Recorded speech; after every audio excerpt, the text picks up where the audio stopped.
Water from rainfall and melting snow continues to make its way from the Midwest down to the Mississippi River here, causing the potential for flooding. The Army Corps of Engineers will open the Bonnie Carey Spillway to help, but there's a downside to that. Local 33's Talia Semelian found out how this will affect wildlife in our area. Talia?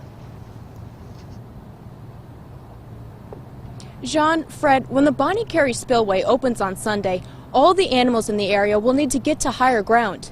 If they don't, they could be washed away by rising floodwaters. Now, the longer the spillway is open, the worse off the animals and their habitats will be. The New Orleans district of the Army Corps of Engineers will open the Bonnie Carey Spillway in St. Charles Parish on Sunday. This will help prevent widespread flooding from the Mississippi River. But opening the spillway will displace wildlife in the area. White-tailed deer will be affected the most. They're strong swimmers, and they're going to, when the water begins to rise, they're going to start walking out. If it goes higher, then they can start swimming. They're adapted to leave floodwaters, and most of them are going to get out. However, if the water rises too quickly, some could die. Durham says deer hunting has been closed in the area, but small game season is still open. Smaller game species like rabbits are also fairly good swimmers, but they can also get on things like stumps or logs or floating debris. If the Morganza Spillway is opened, black bears in the area will climb trees to stay safe. Turkeys will fly away. But the longer the water stays on the landscape, the worse it is for wildlife. So hopefully the durations of those openings are not too long.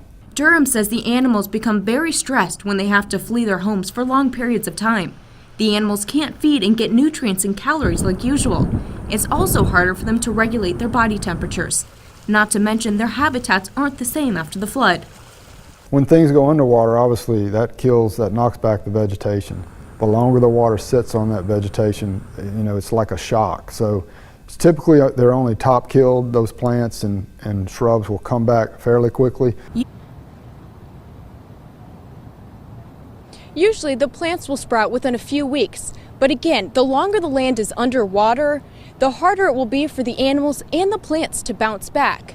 At this point, experts say it's a waiting game since we don't know how long the spillway will be open or how much water will be released. We'll continue to monitor those rising levels and bring you the latest updates as we get them. Live at the riverfront, I'm Talia Semelian, Local 33 News. Back to you.